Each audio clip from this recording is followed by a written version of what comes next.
2 दिन से सिर्फ मिसाइलें फट रही हैं।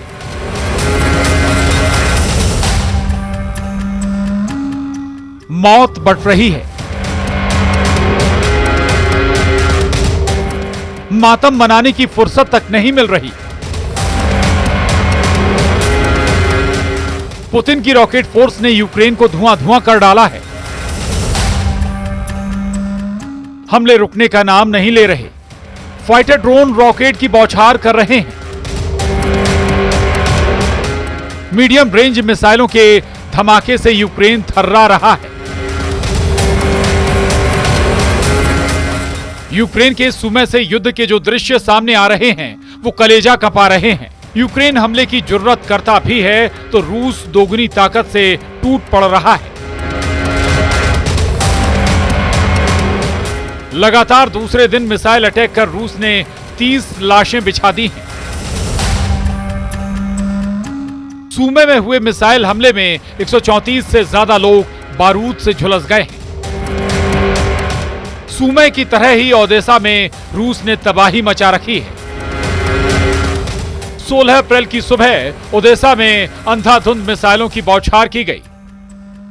ओदेसा हमले के साथ यह भी साफ हो चुका है कि रूस ने काला सागर को लेकर जो डील की थी वो भी अब खत्म हो चुकी है।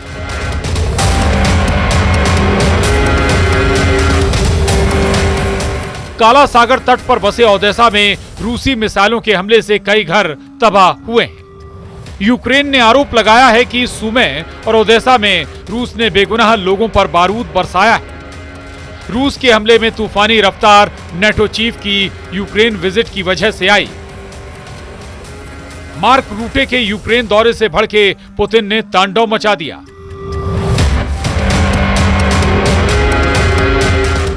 वहीं यूक्रेन पर हुए हमले के बाद मार्क रूटे ने धमकी दी है कि पुतिन से बातचीत करके युद्ध का अंत लगभग नामुमकिन है।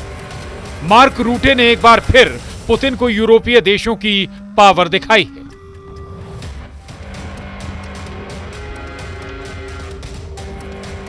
मार्क रूटे के सामने जेलेंस्की ने यह भी साफ कर दिया है कि यूक्रेन की 1 इंच जमीन भी वो पुतिन को नहीं देने वाले। मतलब ये कि जेलेंस्की ने पुतिन की उन इलाकों के रूस को सौंपने की शर्त को ठुकरा दिया है जिसके लिए ट्रंप उन पर प्रेशर बना रहे हैं।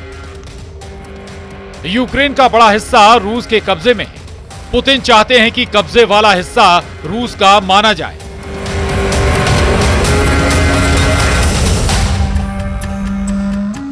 युद्ध समझौते से पहले रूस का टारगेट यूक्रेन के 70% इलाके पर कंट्रोल करने का बताया जा रहा है।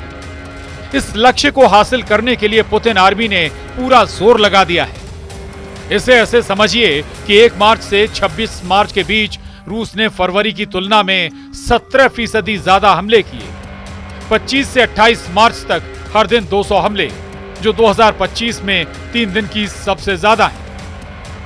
रूस की 1.5 लाख नई सेना, 200 लड़ाकू विमान और 3000 टैंक यूक्रेन के 1000 किलोमीटर इलाके में लड़ रहे हैं। रिपोर्ट के मुताबिक रूस ने लुहांस्क में 99% और डोनेस्क, खेरसोन, जपोरिजिया में 70% इलाके पर कब्जा कर लिया है। वॉर एक्सपर्ट्स का अनुमान डराने वाला है। यूक्रेन के रक्षा विशेषज्ञों ने आशंका जताई है कि पुतिन यूक्रेन के 70% इलाके पर कब्जा कर सकते हैं। रूस ने जिस दिन डोनेस्क और लुहांस्क पर फुल कंट्रोल कर लिया उसी दिन से यूक्रेन हाफ हो जाएगा। सुमे जैसे रणनीतिक शहर पर हमले को पुतिन का मिशन 70% का ट्रेलर माना जा रहा है। रूस बार बार ये आरोप भी लगा रहा है कि अमेरिका और यूरोपीय देश यूक्रेन के साथ मिलकर युद्ध भड़का रहे हैं। विदेश मंत्री सर्गेई लावरोव ने आरोप लगाया है कि रूस पर लॉन्ग रेंज मिसाइल हमले में पश्चिमी देश मदद पहुंचा रहे हैं। रूस यूरोपीय देशों की घेरेबंदी से भी भड़का हुआ है। जर्मनी दूसरे विश्व युद्ध के बाद पहली बार लिथुआनिया में स्थायी तौर पर 5000 सैनिक तैनात करने जा रहा है। फ्रांस ने अपने नागरिकों के लिए 20 पन्नों की गाइड बुक जारी की है जिसमें युद्ध के दौरान कैसे जिंदा रहना है इसे बताया गया है। फ्रांस ने रिजर्व बलों में शामिल होने के सुझाव नागरिकों को दिए हैं। बाल्टिक कंट्रीज ने रूस बॉर्डर पर ज्वाइंट सिक्योरिटीज लाइन बनानी शुरू कर दी है। बाल्टिक सिक्योरिटी लाइन में 600 बंकर, एंटी टैंक खाइयां, जंगलों में बैरियर, ड्रैगन टीथ और रॉकेट सिस्टम बनाए जा रहे हैं। यही नहीं, पोलैंड और बाल्टिक देशों ने एंटी पर्सनल माइंस संधि से खुद को अलग कर लिया है।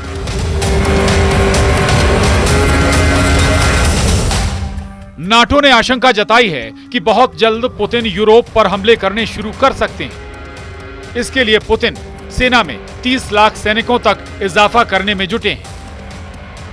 रूस ने सालाना लगभग 1500 नए टैंक बनाने का टारगेट रखा है। रूसी सेना पुराने टैंकों को गोदामों से निकालकर फिर से युद्ध के लिए तैयार कर रही है। रूस के हथियार भंडार भी तेजी से भरे जा रहे हैं, जिससे क्रेमलिन की युद्ध नीति साफ है कि युद्ध सिर्फ यूक्रेन तक सीमित नहीं रहेगा।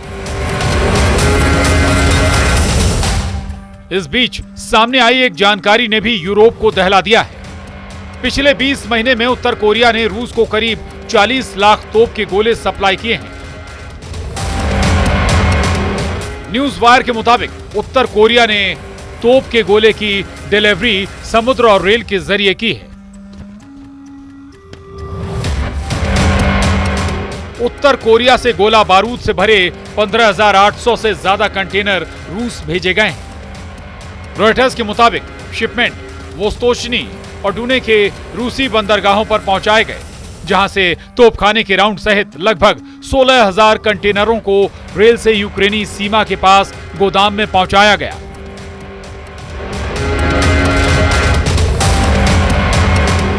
पुतिन हथियार जुटा रहे हैं, सेना बढ़ा रहे हैं, साथ ही वॉर फ्रंट पर नतीजे देने वाले कमांडर उतार रहे हैं।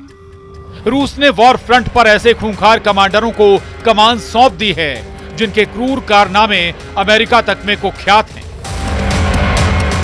पुतिन ने सुमे फ्रंट पर कमांडर पोनोमारेव सर्गेइविच को तैनात कर रखा है। सर्गेई की छवि कैसी है, इसे इसी से समझिए कि यूक्रेनी रक्षा मंत्रालय ने जुलाई 2024 में सर्गेई की तस्वीर जारी की थी। यूक्रेन ने कमांडर सर्गेई को वॉर क्रिमिनल करार देकर वक्त आने पर मुकदमा चलाने का ऐलान किया है। 2024 में सर्गेई की ब्रिगेड पर मिसाइल अटैक कर 50 यूक्रेनी नागरिकों की हत्या का आरोप लगा था। यूक्रेन ने आरोप लगाया था कि सर्गेई सिर्फ नागरिकों पर हमला करके दहशत फैलाना जानते हैं। फिलहाल सर्गेई के जिम्मे रूस की सबसे पावरफुल मिसाइल ब्रिगेड 112 है। इस ब्रिगेड के पास स्कंदर मिसाइलें हैं, जो यूक्रेन में 1000 किलोमीटर दूर तक निशाना लगा रही हैं। सुमे में स्कंदर का इस्तेमाल किया जा रहा है। ये मिसाइल 500 किलोमीटर की रेंज तक ही निशाना लगा सकती है। 2024 में स्कंदर को अपग्रेड किया गया। स्कंदर के धमाके शुरू होने के बाद ट्रंप के सुर भी बदल गए हैं। कल तक जेलेंस्की से ज्यादा पुतिन को भाव दे रहे ट्रंप भड़क गए हैं।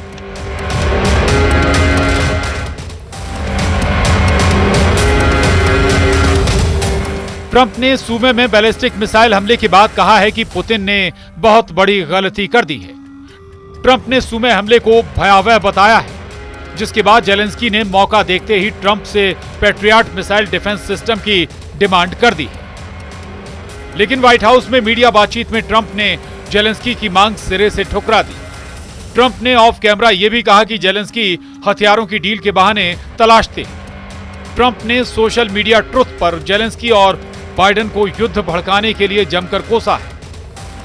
ट्रंप को अब भी उम्मीद है कि पुतिन उनकी बात मानेंगे, युद्ध रोकेंगे, लेकिन इसके आसार जल्द दिखाई नहीं दे रहे। जिस तरह पुतिन ने नए सिरे से वॉर प्लान बनाया है, उससे खतरा इस कदर बढ़ चुका है कि यूक्रेन के साथ ही यूरोप के कई देशों पर पुतिन के हथियारों की टेस्टिंग हो सकती है। खासकर ब्रिटेन, जर्मनी और फ्रांस ने पुतिन को भड़का रखा है।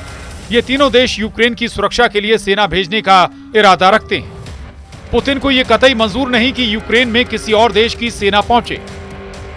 वैसे भी जेलेंस्की ने पुतिन की समझौते की सारी शर्तें ठुकराकर महायुद्ध को विध्वंसक बना दिया है।